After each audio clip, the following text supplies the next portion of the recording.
ikigaragara baje kureba rero niba bamuhamije ariko ntabwo yanjye letele murago wazani wana nani wamekabiliana na susurse sabana lola adui Kamanda General Ngoma Nzito ambaye anajielekeza pa Minembwe kusaidia gouvernement.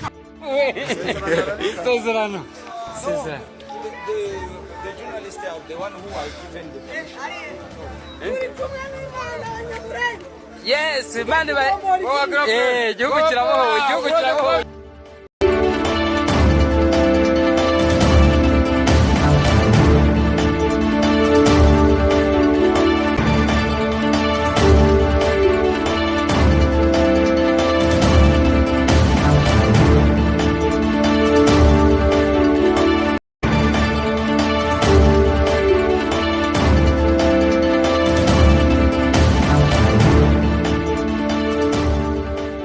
Guha ikaze nanone kuri Raza Media TV. Uyu ni wa mwanya tugenda tugaruka ku makuru aba agiye amaze iminsi ari kuvugwa ndetse n'ayiri wavugwa k'uwo munsi. Uyu mwanya rero ubu noneho tugiye kurebera hamwe amakuru cyane cyane yimbitse ku bijyanye n'ikibuga cy'imirwano hagati y'inyeshyamba za AFC M23 aho zihanganye n'imitwe y'ihuriro ry'ingabo za Leta ya Demokarasi ya Repubulika ya Kongo mu burasirazuba bwa kiriya gihugu. Kuri no nshuro rero ubu noneho tugiye kureba hagati y'itariki 14 ndetse n'itariki 16 uko imirwano yari yifashe ndetse n'uko ikibuga cy'imirwano cyari gihagaze hagati y'iyo mitwe yombi. Aka kanya rero ubu noneho tugiye guhera ku itariki 14 aho M23 yigaruriye ikibuga cy'indege cya Kavumu ubwo yahanganagamwo bikomeye n'ingabo za leta ifatanyije ndetse n'ingabo z'u Burundi, aho ingabo za leta turamaze kubimenya ko ziba zigizwe n'ihuriro ry'imitwe yitwaje intwaro irimo Wazalendo, ingabo za leta ndetse n'indi mitwe igiye ishamikiyeho nka FDLR, ndetse bagafatanya muri uru rugamba hamwe n'ingabo z'u Burundi zoherejwe mu bufatanye, ndetse hakaba hari n'ingabo z'ibindi bihugu, abacanshuro ndetse n'abaturage baba bashaka kurwana muri iyi ntambara mu rwego rwo kurwana ku gihugu cyabo. Ku iyo tariki rero aho imirwano yaberaga i Kavumu ndetse no mu misozi ikikije Kavumu, ingabo za leta ya Kinshasa zacakiranye n'umutwe w'ingabo za M23. Imirwano iraba bikomeye ndetse ingabo za leta n'imitwe bifatanyije ziratsindwa.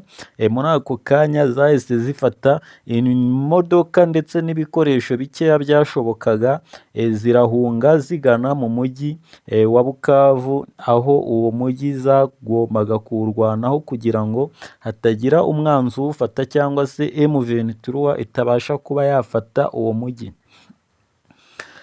Bikomeje nyuma y'uko ikibuga cy'indege kirwaniweho byaje kurangira ingabo za M23 zegukanye intsinzi ubwo zanatangazaga ko bidasubirwaho icyo kibuga cy'indege cyafashwe n'izo nyeshyamba. Hanyuma bikurikiyeho ingabo za M23 ntibyarangiriye aho, zakurikiye bucece ingabo za FDLR ndetse n'ingabo za leta ya Kinshasa n'abarundi bafatanya kurwana iyi ntambara, babasanga mu mujyi bucece. Aho bagezeyo ntibatangira kurwana ako kanya, kuko bigenda bivugwa ko hirinzwe imirwano yeruye, ariko uko byagendaga kose amakuru yagendaga avuga ko n'ubundi M23 yinjiye mw'uwo mujyi. Ibyo byose byabaga hagati y'itariki 15 na 14 z'ukwezi kwa kabiri umwaka w'2025. Dukomeje kandi kuri iyi nkuru uko ikibuga cy'imirwano hagati y'intambara ya M23 yanganishijemo leta n'imitwe yitwaje intwaro bifatanya kurwana iyi ntambara, dukomereze ku itariki ya 15.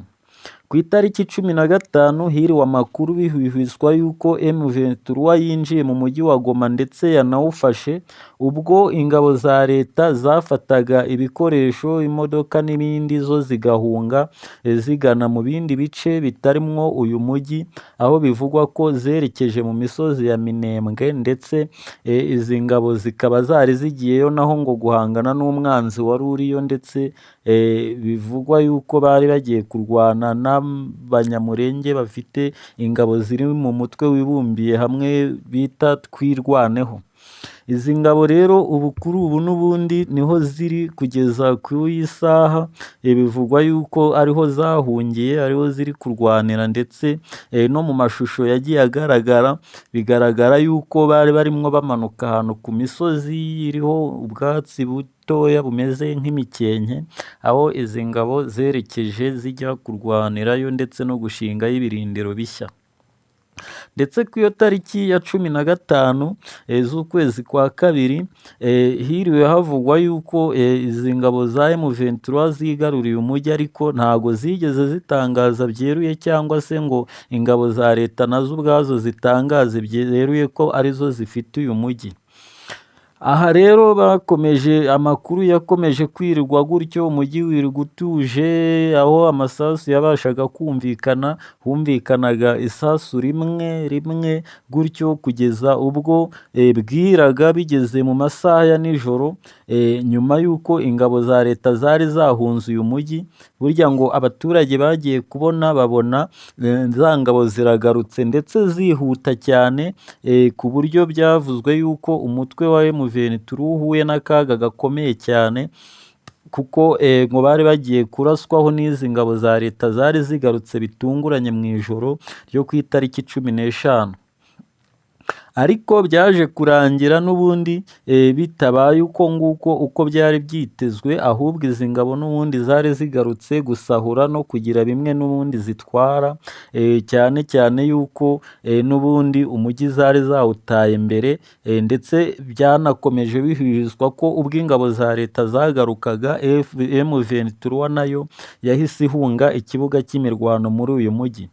Ariko bitunguranye mu gitondo cyo ku itariki 16 ingabo za M23 zaramutse zirwana n'abasirikare bakeya bari basigaye mu birindiro by'ingabo za leta biri mu uyu mujyi mu misozi yo hejuru irebana n'umupaka w'u Rwanda ndetse na Kongo, ahagana ku mugezi wa Rusizi, aho imirwano yabereye, ndetse ingabo za M23 zibasha kwigarurira byeruye ikigo cya gisirikare kiri hariya hafi y'umupaka wa Rusizi. Aha rero amakuru yiriwe avuga yuko ingabo za M23 ndetse n'uko byagaragaye mu mashusho nizo ziriwe zigenzura imipaka ibiri iri ku rugabano rw'umugezi wa Rusizi ugabanyamwo Kongo ndetse n'igihugu cy'u Rwanda. Iyi mipaka ibiri yombi yiriwe igenzurwa byeruye n'umutwe w'ingabo wa M23, nubwo kugeza na n'isaha bataratangaza yuko begukanye uyu mujyi mu buryo bweruye. Bivugwa yuko ingabo za leta aho ziri zagiye gushinga ibirindiro ngo zihafite intwaro zikomeye cyane, izo ntwaro akaba arizo ngo zizifashishwa zirasa kuri uyu mujyi ndetse zirasiramwo aba basirikare ba M23. Nk'uko tubikesha ikinyamakuru Mama urwa Gasabo kiba cyabikurikiranye, mwagiye mubona yuko aya mashusho agiye atambuka, bagiye batugezaho batwereka aho barwaniraga ku musozi neza hejuru y'ikibaya cya Rusizi, aho ingabo za M23 zahanganagamwo n'abasirikare bari basigaye muri kiriya kigo. Ababashije kubacika barasiwe neza hejuru y'umugezi wa Rusizi. Byanagaragaraga ko barimwo baraswa bikomeye, ubona yuko nta mbaraga zari zihari rwose zabashaga kurwanya izi ngabo za M23. mu ibanga rikomeye cyane rero kandi ingabo za M23 mu buryo zigenda zirwanamo uba ubona ko ari tekiniki ikomeye cyane bakoresha cyane cyane ijyanye n'ubutasi, kuko mbere y'uko binjira mu mujyi wa Bukavu bari babanje kumenya neza aho intwaro zizabarasaho ziri, ndetse ikigo cya gisirikare abantu barimo uko bangana ndetse n'ibindi.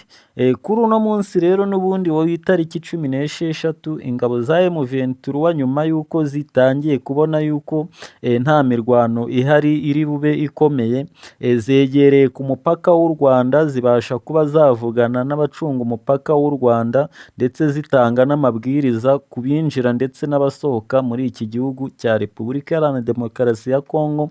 Ku ruhande rw'imipaka y'u Rwanda iruhuza n'iki gihugu ni umupaka wa Rusizi ya mbere ndetse n'umupaka wa Rusizi ya kabiri. Ku yandi makuru kandi akomeza kugenda avugwa muri iki kibuga cy'iyi mirwano, biratangazwa yuko ingabo za M23 ziri mu rugendo zerekeza nanone ku mupaka uhuza igihugu cya Repubulika Iharanira Demokarasi ya Kongo ndetse n'igihugu cya Leta y'u Burundi, aho M23 ngo igiye kuba yabasha gufunga uriya mupaka ndetse no gukumira abawinjira ndetse no kugenzura neza yuko nta zindi ntwaro zishobora kwinjira cyangwa gukumira imisada ishobora kohererezwa igisirikare cy'u Burundi ndetse n'igisirikare cya Kongo, ndetse hakaba habasha no kwinjirira izindi ndwanyi zabasha kuba zahangana n'uyu mutwe wa M23.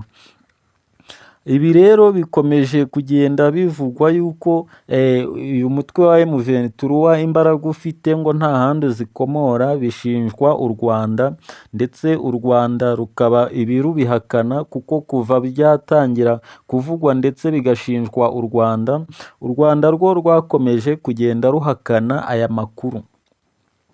Aya makuru rero ni amakuru ukomeza kugenda ukurikirana kuri Raza Media TV.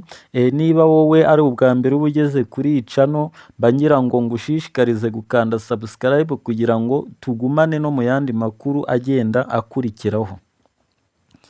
Rero kandi ibindi byakomeza kugenda bivugwa ku iyi ntambara ya M23 ihanganishije M23 ndetse n'ihuriro ry'ingabo za Leta ya Repubulika Iharanira Demokarasi ya Kongo, nayo tuzagenda tuyagukomereza tuyakubwira uko bizajya bigenda byifashe. Ikindi kandi tutagenda tutababwiye ni uko umuryango w'ibihugu by'ubumwe by'Uburayi ngo wafatiye u Rwanda ibihano, ndetse ufatira abajenerale b'umutwe wa M23 ibihano, batibagiwe ndetse n'abasirikare bakuru b'igihugu cy'u Rwanda, aho bashinja u Rwanda yuko ngo rwijanditse ngo muri iyi ntambara akaba ari rwo rutera inkunga uyu mutwe wa M23. Ikindi kuri iyi ntambara ndetse kandi kuri no munsi wa tariki 16 n'ubundi ubwo izi ngabo zarwaniraga hariya hafi y'umupaka, hari imbunda nini cyangwa se hari igifaru cyarasaga ibombe yarashwe yerekezwa mu Rwanda n'ubundi, nk'uko bisanzwe cyangwa se nk'uko byagenze ku bwirinzi u Rwanda rwasize ku mipaka, n'ubundi barashe bawoherejeho bombe imwe, ariko iyo bombe nayo yaje kuzimywa aho yahanuriwe muri kiriya kibaya cy'uruzi rwa Rusizi. Wowe rero ukomeza kugenda ukurikirana Raza Media TV, komeza ujye ubana natwe, tukwifurije kugira ibihe byiza ndetse byuzuyemo ibyiza byose wifuza. Amahoro y'Imana abane nawe.